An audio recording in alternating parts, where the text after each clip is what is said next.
Pardon. Bonjour à toi, hypothétique être humain qui regarde cette vidéo. Dans la précédente vidéo que j'ai faite, la créature rejette son créateur. À la fin, dans les dernières minutes, j'ai donné une explication qui est liée au sacrifice de Jésus-Christ. Et je crois que j'ai pas terminé complètement l'explication. Donc par principe, je vais terminer la partie dont je pense dans ma mémoire que je n'ai pas faite. Et je reprendrai aussi sur un point dont j'ai commencé à parler. Le fait que le jardin d'Éden a été détruit au moment du déluge. Je crois que j'ai commencé à en parler et je ne suis pas allé plus loin parce que je ne voulais pas me perdre dans les explications que j'étais en train de donner. Pardon. Alors,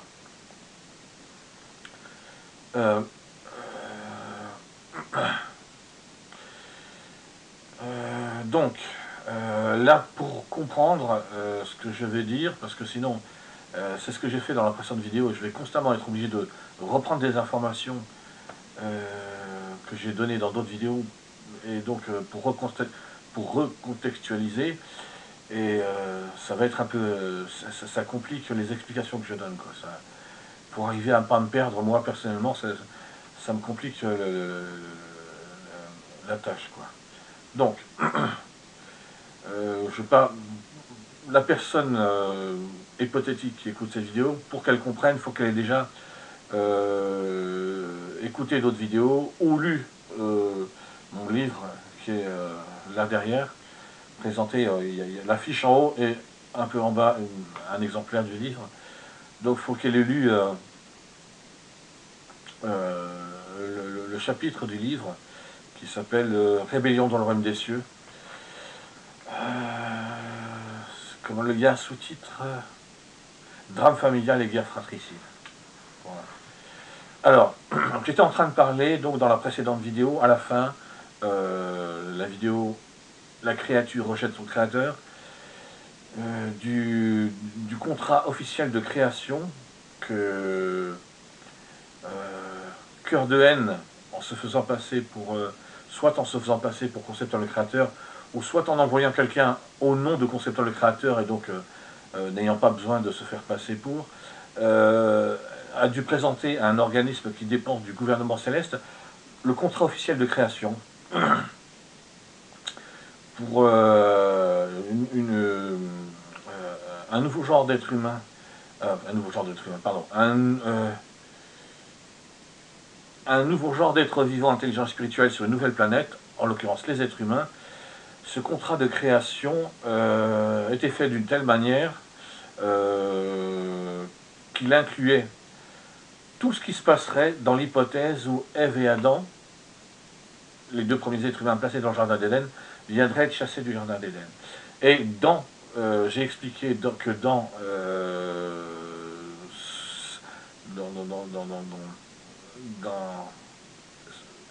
dans ce principe de tout ce qui se passerait dans l'hypothèse où Ève et Adam seraient chassés du jardin d'Éden, et en fait, Ève et Adam ont spécifiquement été créés, non pas pour vivre éternellement dans le jardin d'Éden, mais bien au contraire, pour être chassés du jardin d'Éden et vivre dans un monde que Cœur de haine allait créer, avec ses créatures humaines, le paradis de la haine spirituelle. Et donc, à un moment donné, c'est là où j'en étais, mais je ne suis pas allé jusqu'au bout de mon explication. Il y a à l'intérieur de l'histoire de l'humanité, dans le contrat de création, pour les êtres humains à l'intérieur de l'histoire de l'humanité, dans le royaume des cieux, dans le contrat de création officiel des êtres humains, une fois qu'ils sont chassés du jardin d'Éden, il y a un sacrifice qui doit être fait pour permettre aux êtres humains d'être sauvés. Quel est l'intérêt de mettre ce principe de sacrifice qui doit être mis en place pour sauver les êtres humains? C'est parce que c'est un moyen pour Cœur de haine, qui a déclaré publiquement et officiellement une guerre de valeurs et de principes dans le royaume des cieux, qui a décidé de rejeter les valeurs qui lui ont été inculquées par ses parents et qu'il a accepté, avec lesquels il a accepté de vivre, il a été heureux de vivre pendant un temps considérable, les valeurs de l'amour spirituel. Donc il a décidé de faire une déclaration officielle publique adressée à tous les êtres célestes vivant dans le royaume des cieux. Et à partir de là, une guerre de valeurs et de principes s'est déclenchée, l'objectif étant pour Cœur de Haine et ses partisanes, les partisanes de la haine, de prendre le pouvoir dans le royaume des cieux et d'éjecter l'être originel obligatoirement, parce que lui, il faut l'éjecter, l'être originel, le roi du royaume des cieux, pour pouvoir prendre le pouvoir dans le royaume des cieux, et éventuellement, selon le comportement de la reine du royaume des cieux, l'Aimée, soit elle accepte de rejoindre Cœur de Haine et ses partisanes, les partisanes de la haine, et dans ce cas, elle ne sera pas éjectée, elle pourra peut-être rester reine, ou alors si elle n'est pas reine, elle fera quand même partie des personnes qui ont le plus de pouvoir au sein du nouveau royaume des cieux, basé sur les valeurs de la haine spirituelle.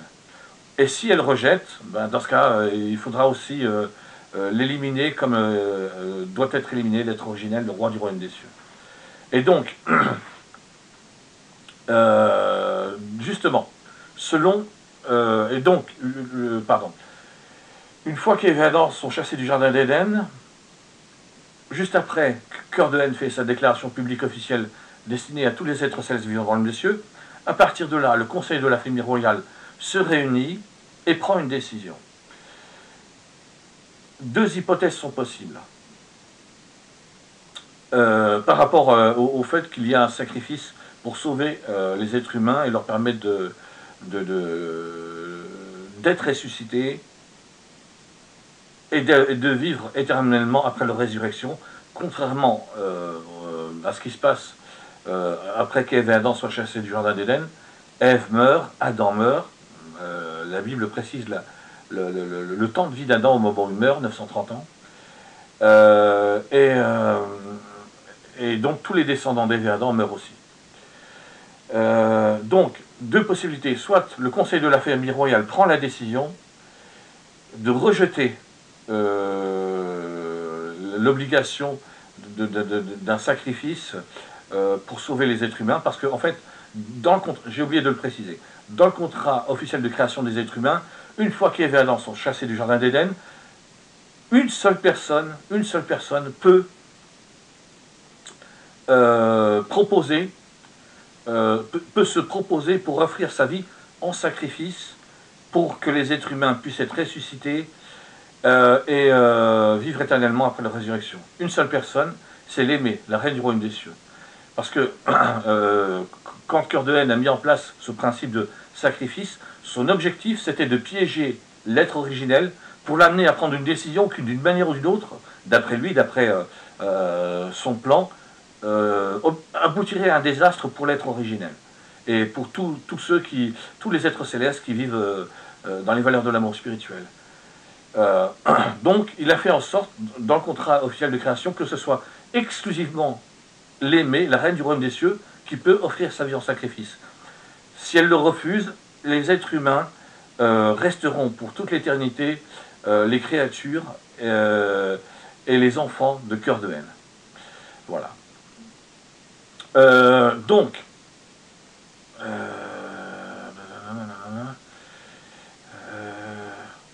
ah oui, les deux possibilités.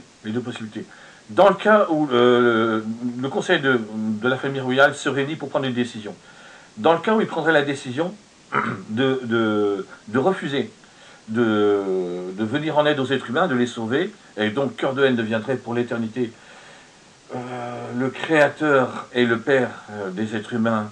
Dans ce cas, Cœur de Haine pourrait, d'abord il aurait obtenu exactement ce qu'il voulait, avoir posséder pendant toute l'éternité des créatures qui lui sont propres, au lieu de créer des créatures, d'exercer l'autorité en tant que père et roi pendant 100 millions d'années, et au bout de 100 millions d'années, lors d'une cérémonie officielle, de remettre à ses parents l'autorité par rapport à ces créatures, à ces êtres célestes, à ces êtres vivants, intelligents et spirituels qui ont été créés sur une nouvelle planète. Donc déjà, il obtient une victoire à laquelle il tenait absolument, qu'il n'avait pas pu avoir avant, quand il était concepteur le créateur. Et deux, il va pouvoir faire valoir devant tous les êtres célestes vivant dans l'homme des cieux que finalement l'amour du créateur, l'amour de l'être originel, le roi du royaume des cieux, ben, il n'est pas si extraordinaire que ça, quoi. Il a des limites, et donc il suffit de trouver comment est-ce que je pourrais dire, le bon mode d'emploi, entre guillemets, je ne sais pas exactement comment dire ça, le bon mode d'emploi pour créer des créatures que Cœur de Haine, lui, va garder pour l'éternité, mais que l'être originel, lui, va rejeter. Or, dans le royaume des cieux, à ce moment-là, le principe que l'être originel rejette l'un de ses enfants, ça n'existe pas, c'est impossible. C'est totalement impossible que l'être originel puisse rejeter l'un de ses enfants. C'est un principe impossible. Donc lui, il va prouver que c'est possible, que l'être originel peut rejeter l'un de ses enfants pour toute l'éternité. Voilà. Et, ce qui arrange bien ses affaires à ce moment-là. Maintenant, ce cas de figure ne s'est pas produit. Le conseil de la famille royale s'est réuni et il a pris la décision que l'Aimée, la reine du royaume des cieux, au moment voulu, aurait sa puissance de vie transférée dans l'utérus d'une femme, ce qui ferait que, afin que cette femme se retrouve enceinte, et que l'Aimé, qui est l'être originel qui vit dans le royaume des cieux, puisse vivre en tant qu'être humain sur la planète Terre. Alors maintenant, c'est le point là où j'ai donc pu expliquer ce point. Pourquoi c'est si important de faire mourir l'Aimé? Parce que là, le fait d'offrir sa vie en sacrifice, c'est-à-dire que l'Aimé doit mourir. Parce que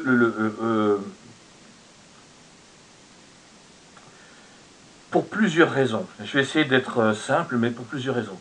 Raison numéro 1, personne dans le royaume des cieux, parmi tous les êtres célestes vivants, dans les valeurs de l'amour spirituel et qui sont heureux de vivre pendant toute l'éternité dans les valeurs de l'amour spirituel, aucun être céleste qui est dans cette situation-là ne peut imaginer que la reine, que l'Aimée, qui est la reine du royaume des cieux, peut mourir. C'est impossible, totalement impossible. Donc, Cœur de Haine va réaliser quelque chose qui, pour les êtres humains vivant sur la planète Terre, correspond à un miracle. Quelque chose qui est impossible. Voilà. C'est impossible et pourtant ça se produit. Cœur de Haine va réaliser un véritable miracle dans le royaume des cieux, arriver à faire mourir l'Aimée, la reine du royaume des cieux. Ensuite, je vais prendre là des connaissances à la fois qui viennent de la Bible, mais qui sont aussi connues des êtres humains, même des êtres humains athées qui détestent les religions. Jésus-Christ, il y a environ 2000 ans de ça, selon la Bible, Jésus-Christ meurt en sacrifiant sa vie. Jésus-Christ sur la planète Terre, un être humain mâle, un homme, c'était, et ce sera à nouveau après sa résurrection, dans le royaume des cieux, l'Aimée, la reine du royaume des cieux. Donc, quand Jésus-Christ meurt, pour l'être originel, qui est l'amour personnifié, ça provoque une telle souffrance,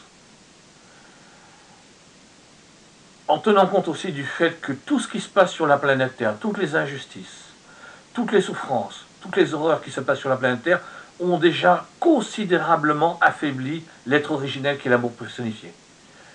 Parce que dans les religions monothéistes, Dieu, tel qu'il est appelé, dans les religions Dieu, en fait, il est du genre, ça ne le perturbe pas, quoi qu'il arrive, ça ne le perturbe pas.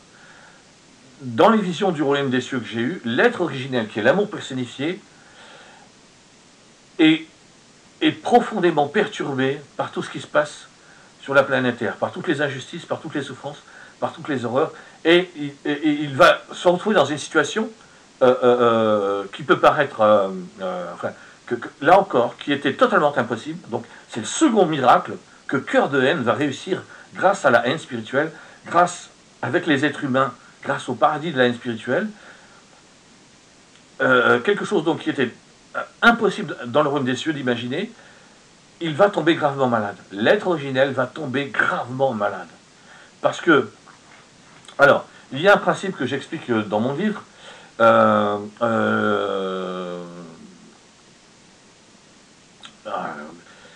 C'est facile pour moi d'expliquer le principe, mais dans mon livre, j'explique le contexte, comment j'en suis arrivé à une idée, et je m'interroge là, est-ce que je l'explique ou pas? Alors, les êtres humains, eux, ont besoin de nourriture. De nourriture physique pour manger, de nourriture, d'aliments, de fruits, de légumes et ainsi de suite. Les êtres qui vivent dans le royaume des cieux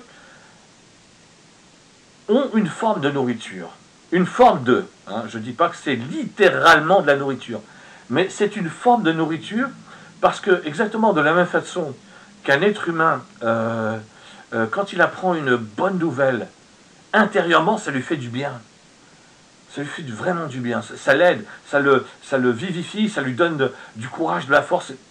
Le fait d'être heureux pour un être humain parce que ça se passe bien pour lui, ou le fait d'être dans une période de sa vie où les choses se passent bien, il est joyeux, content, même s'il rencontre des difficultés, c'est pas grave, il a le moral, il fait face et ainsi de suite. Donc le côté affectif, sentimental, psychique existe chez les êtres humains et a un impact. Eh bien, c'est le même principe qui est en jeu, chez les êtres célestes vivant dans le royaume des cieux. C'est le même principe, mais chez l'être originel, ce principe, il est poussé d'une certaine façon à sa plénitude ou à son paroxysme. Alors, le principe là dont je veux parler, c'est que pour l'être originel, l'amour est une nourriture. Pour l'être originel, l'amour est une nourriture. C'est-à-dire ça a sur l'être originel l'effet et l'impact que la nourriture a sur un être humain. Voilà. Et j'explique dans le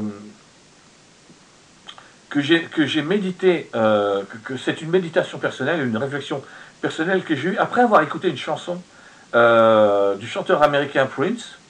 Le titre de la chanson c'est Kiss. Et dans cette chanson, il y a une phrase My love will be your food. Après avoir, alors au moment, ça faisait longtemps que j'avais pu écouter cette chanson, mais j'étais dans des réflexions personnelles et je me suis souvenu après l'avoir entendu assez récemment à ce moment-là, je me suis souvenu de cette phrase My love will be your food en anglais, donc en français.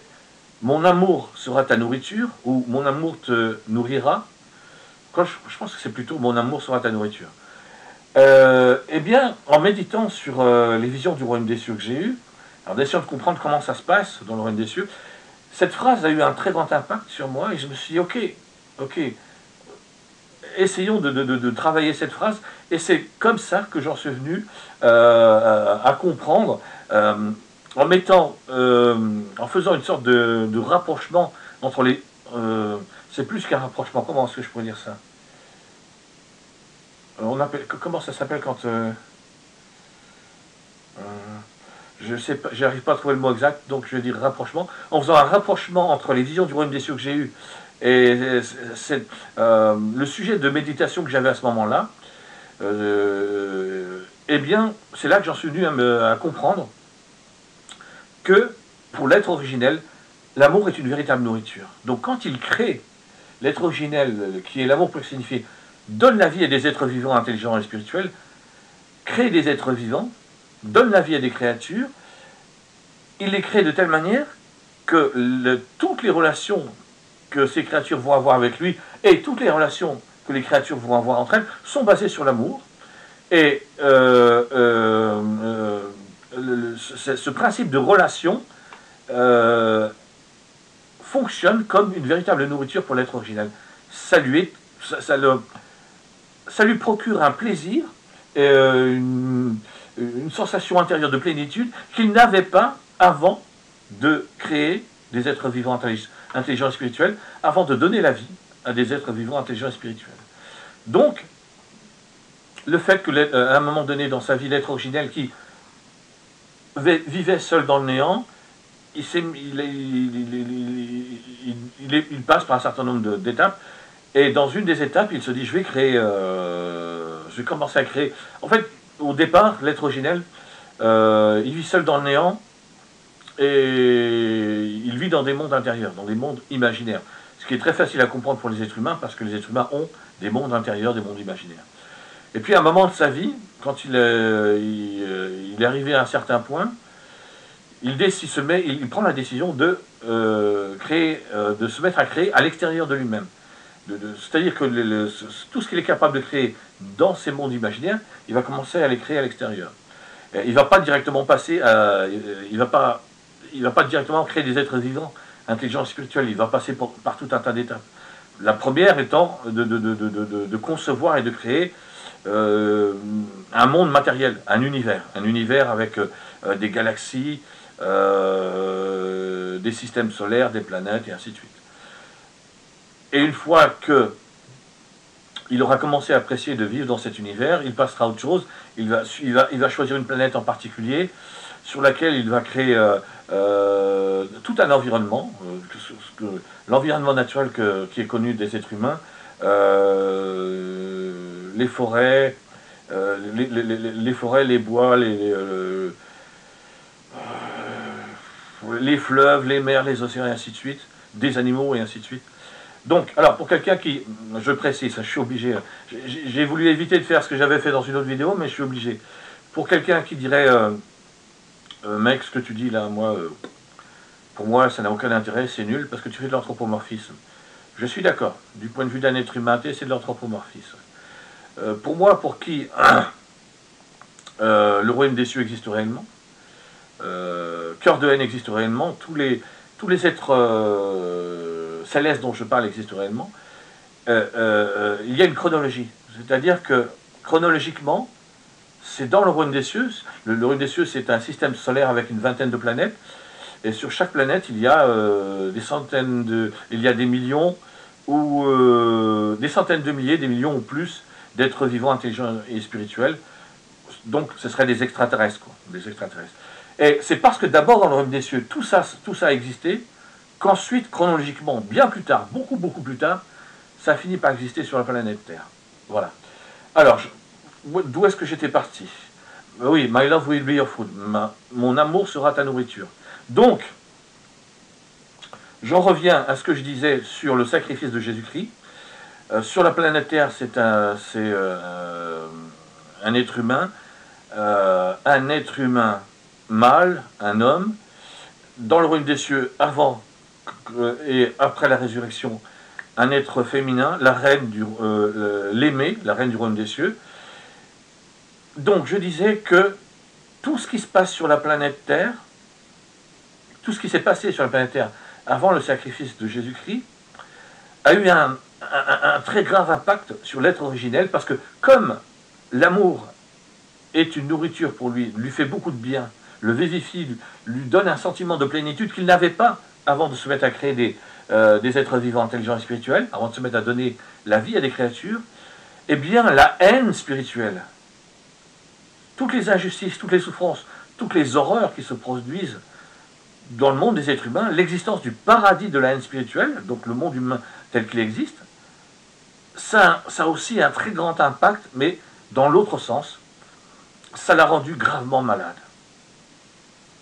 Et donc, au moment précis où Jésus-Christ meurt, Jésus-Christ sur la planète Terre, c'est un être humain, mais pour l'être originel, c'est aussi l'aimé, la reine du royaume des cieux, et à ce moment-là, il se produit quelque chose qui va être le troisième miracle que va réussir à accomplir Cœur de haine dans le royaume des cieux. L'être originel va plonger dans un coma profond. Littéralement, il va plonger dans un coma profond.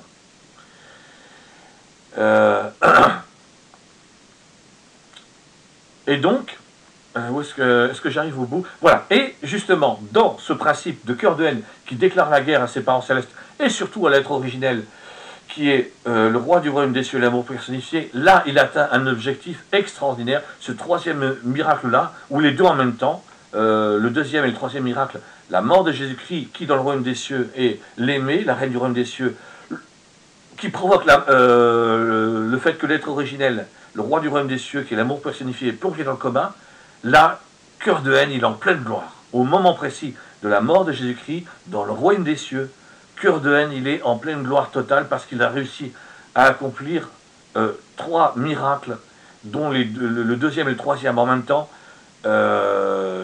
C'est une source extraordinaire de plaisir, de joie pour lui et de contentement. Donc, à partir de là, cœur de haine, dans le plan qu'il a prévu, ça ne va pas se passer comme ça ne va pas se passer comme son plan, comme il l'a prévu dans son plan, mais dans le plan qu'il a prévu, il peut aller jusqu'au bout de cette guerre de valeurs et de principes qu'il a engagée, afin de prendre, d'éjecter l'être originel, le roi du royaume des cieux, du pouvoir, et de prendre lui le pouvoir à sa place. Mais seulement voilà, tous les êtres célestes qui vivent, qui sont heureux de vivre pendant toute l'éternité, dans les valeurs spirituelles de l'amour, vont protéger l'être originel.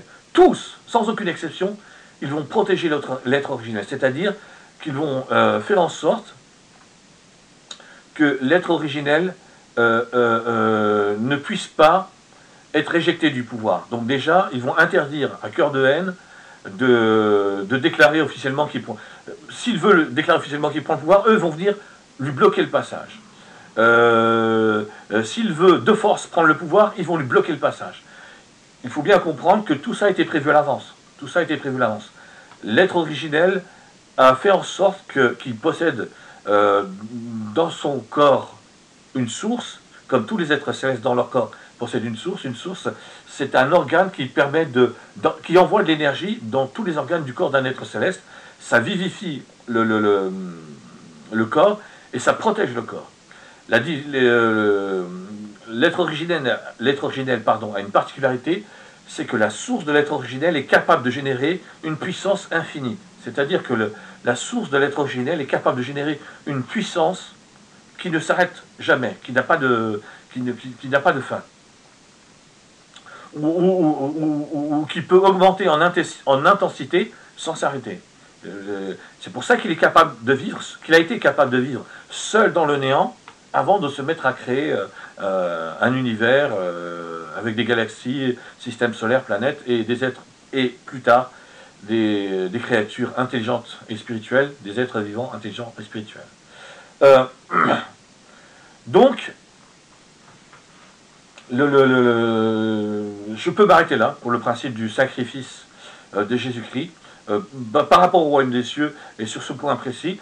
Donc, c'est ce qui se passe dans le royaume des cieux, c'est une catastrophe totale. Enfin, il y a deux réalités. Il y a deux réalités qui fonctionnent en même temps, en parallèle, comme les rails d'un chemin de fer. Deux réalités comme les rails d'un chemin de fer qui fonctionnent en parallèle. C'est une catastrophe totale pour tous les êtres célestes qui vivent dans les valeurs de l'amour spirituel. C'est une très grande victoire et une situation miraculeuse pour Cœur de haine et pour toutes les partisanes de la haine qui soutiennent Cœur de haine.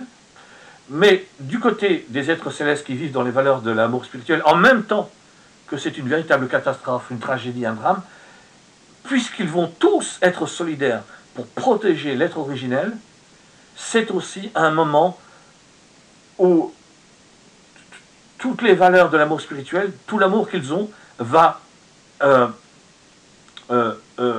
s'exprimer d'une façon telle que jamais auparavant il avait pu s'exprimer. Donc voilà quoi, c'est un peu le principe que les êtres humains connaissent. Quand on est dans l'adversité, on souffre, on est confronté à des difficultés, mais en même temps, on peut développer un être humain, quand il est seul ou un groupe d'êtres humains, ils peuvent développer des qualités personnelles pour faire face à l'adversité. Et puis, quand il y a un groupe d'êtres humains qui s'entraident, il y a ce principe-là d'entraide qui s'exprime d'une telle façon, dans une plénitude, qui n'existait pas auparavant pour le même groupe d'êtres humains. Alors, maintenant, j'ai parlé du fait, je considère que le point dont je voulais parler, le sacrifice de Jésus-Christ, prévu dans le contrat officiel de création des êtres humains, je suis allé jusqu'au bout de l'explication. Maintenant, j'ai parlé du fait que Jésus-Christ sur la planète Terre, un être humain mâle, un homme, était avant dans le royaume des cieux, l'aimé, la reine du royaume des cieux. Donc, il y a un principe qui est que, pour que ça soit possible, il faut transférer la puissance de vie. Alors, je dis ça comme ça parce que c'est ce que j'ai appris à l'époque où j'étudiais la Bible, la Chrétien de Jéhovah. Je pense que j'ai appris ce terme-là, à ce moment-là précis, la puissance de vie. Il faut transférer la puissance de vie de l'aimer, la reine du royaume des cieux, dans l'utérus d'une femme. La femme en question, c'est Marie, celle qui deviendra la mère de Jésus-Christ, pour que dans l'utérus de Marie puisse se développer un embryon, puis un fœtus, et finalement Marie finira par donner la vie à un bébé qui va grandir, devenir un enfant, un adolescent, un homme, et finalement Jésus-Christ. Alors, à plusieurs reprises, j'ai entendu le philosophe et intellectuel Michel Onfray parler de ce principe de Marie qui se retrouve enceinte sans avoir de relation sexuelle avec un homme, en tournant totalement en dérision cette réalité d'une femme qui est enceinte sans avoir de relation sexuelle avec un homme. Alors, pour les êtres humains vivant sur la planète Terre, le fait qu'une femme se retrouve enceinte sans avoir de relation sexuelle avec un homme, bien évidemment, ça pose problème, ça interroge. Maintenant, j'étais un adolescent à l'époque où il y a eu ce qu'on appelle, dans les années 80, il y a eu ce qu'on appelle le premier bébé éprouvette. C'est une expression, je ne suis pas sûr que ce soit une bonne expression, mais enfin bon. Donc, le principe du bébé éprouvette, c'est que une femme va se retrouver enceinte sans avoir de relation sexuelle avec un homme. C'est-à-dire qu'en fait, des médecins, il y a un couple, a priori un couple, mais bon, ça peut aussi être autre chose qu'un couple. Mais bon, je vais faire simple. Il y a un couple, une femme et un homme, qui vivent ensemble, qui ont une relation sentimentale, amoureuse. Ils vivent ensemble, ils veulent avoir un enfant, mais après avoir essayé d'avoir un enfant, ils se rendent compte qu'ils ne peuvent pas. Eh bien, il y a eu ce qu'on appelle... Alors, est-ce que c'est ça, la procréation médicalement assistée? Je crois que c'est ça, je crois qu'on appelle ça la procréation médicale assistée. Je ne suis pas sûr des termes exacts. Mais en tout cas, il y a une chose dont je suis sûr. C'est que les médecins, les scientifiques, enfin les scientifiques d'abord et les chercheurs qui vont trouver la méthode, et ensuite les médecins qui vont l'appliquer, les médecins, quand ils veulent aider une femme à être enceinte, alors qu'en ayant des relations sexuelles avec l'homme avec lequel elle vit de relations sentimentales amoureuses, elle ne peut pas, ce que les médecins font, c'est qu'ils vont prendre... ils vont dans une éprouvette ou dans un laboratoire, je ne veux pas raconter n'importe quoi, dans un laboratoire, ils vont faire en sorte qu'il y ait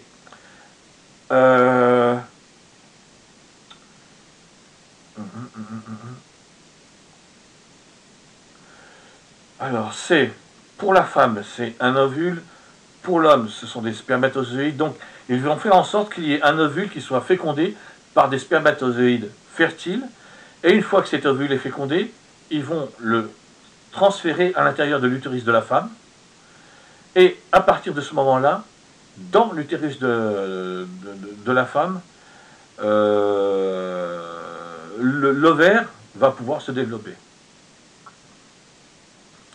J'espère que je ne suis pas en train de raconter n'importe quoi, là. Vraiment, j'espère que je ne suis pas en train de raconter n'importe quoi.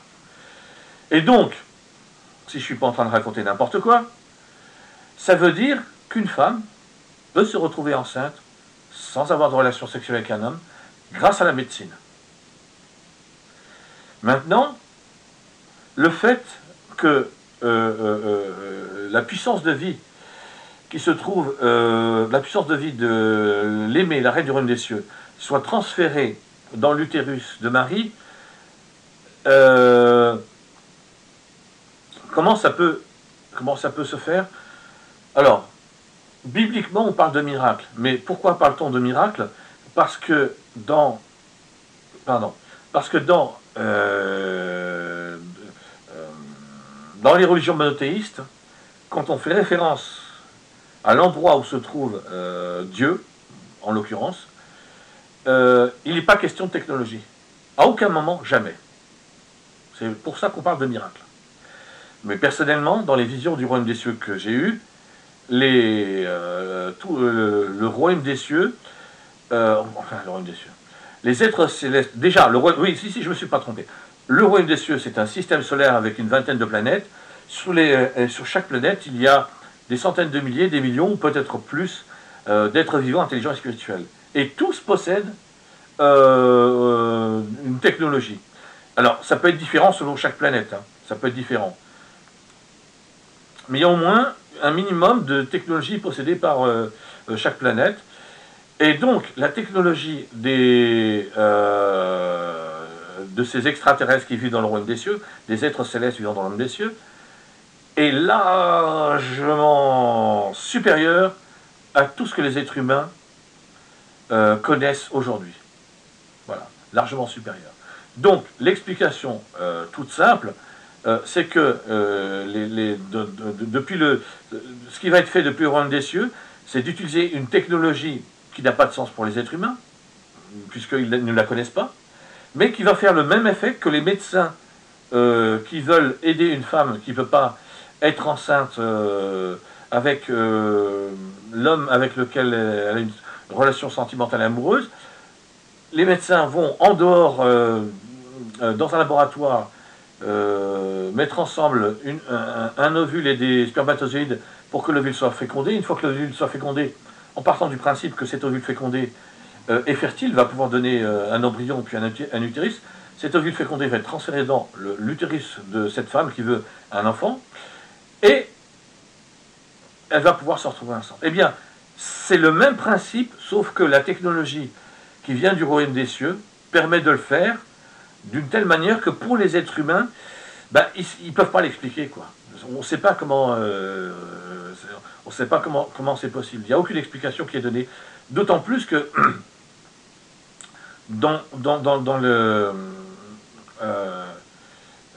dans les explications traditionnelles de tout ce qui est lié aux religions monothéistes, on ne fait jamais référence à de la technologie. Donc on ne peut pas dire que c'est la technologie du royaume des cieux. En ce qui me concerne, c'est ce que j'explique là maintenant tout de suite, c'est la technologie du royaume des cieux qui est largement supérieure à celle des êtres humains qui permet de faire ça, qui permet de transférer la puissance de vie de l'aimé qui est dans le royaume des cieux dans l'utérus de Marie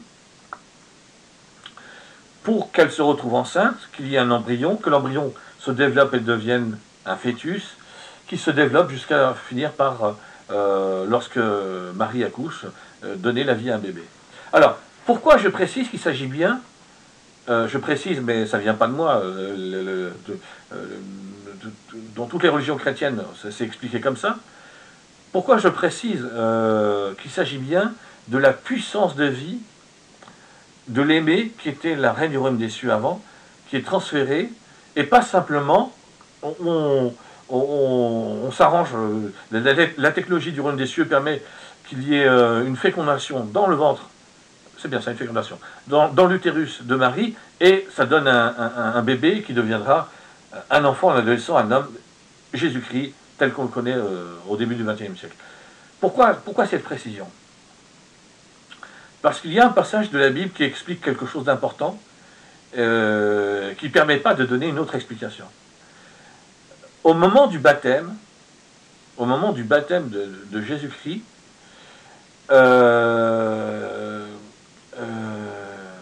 il y a le passage de la Bible qui raconte le baptême de Jésus-Christ explique plusieurs choses. Que il y a une voix, c'est Jean le baptiseur qui baptise Jésus-Christ. Et Jean le baptiseur, et les personnes qui sont autour de lui, hein, parce qu'ils ne sont pas, a priori, hein, je crois qu'ils ne sont pas uniquement tous les deux. Donc Jean le baptiseur et les personnes qui sont autour de lui entendent une voix qui prononce une phrase celui-ci est mon fils, le bien-aimé que j'ai agréé. C'est-à-dire que il y a une attestation que Jésus-Christ, au moment de son baptême, est quelqu'un de particulier. Ensuite, Jean le Baptiseur témoigne, c'est peut-être pas Jean le Baptiseur seul, peut-être que c'est aussi les autres personnes autour, mais en tout cas, au minimum, Jean le Baptiseur témoigne qu'il a vu la puissance. Alors, les catholiques disent le Saint-Esprit. Quand j'ai étudié la Bible avec les témoins de Jéhovah, ils disent l'Esprit Saint. En fait, c'est une puissance qui vient du royaume des cieux et qui permet d'accomplir certains actes. Donc, Jean le Baptiseur explique qu'il a vu une puissance qui vient du royaume des cieux comme une colombe passer au-dessus d'eux, ou juste au-dessus de la tête de Jésus-Christ, par exemple. Voilà, donc là, déjà 2 faits. Et troisième fait important, et c'est là où je voulais en venir quand j'ai expliqué que c'est bien la puissance de vie de l'aimé qui est transférée dans l'utérus de Marie pour donner la vie à Jésus-Christ. À ce moment-là, la Bible précise, à propos de Jésus-Christ, que pour lui, les cieux s'ouvrirent. Et là, il y a une unanimité pour les religions chrétiennes. Cette phrase, les yeux, c'est vrai que les yeux peuvent s'ouvrir. Les cieux s'ouvrir signifie que Jésus-Christ s'est souvenu de sa vie, de la vie qu'il avait avant dans le royaume des cieux. Voilà.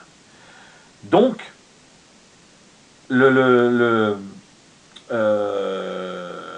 la personne qu'est Jésus-Christ est aussi la personne qui était l'aimée dans le royaume des cieux, l'aimée, la reine du royaume des cieux. Ce ne sont pas 2 personnes différentes, c'est la même personne. Sauf que il y avait une mémoire liée au royaume des cieux que Jésus-Christ n'avait pas et qui, au moment de son baptême, est revenu. Donc ce point est très important. Alors, j'ai parlé de... Pardon. Voilà.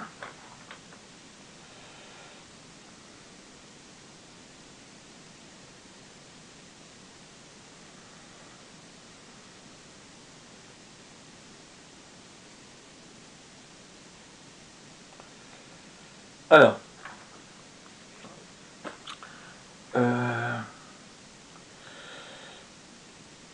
il y a un point il y a au moins encore 2 points dont j'aimerais parler, mais je vais volontairement faire une coupure, puisque ça permet de... c'est plus simple, voilà, c'est plus simple pour moi. Je ne vais pas rentrer dans les détails, c'est plus simple pour moi. Hypothétique être humain qui a écouté cette vidéo, si tu existes, ben, merci pour ton écoute.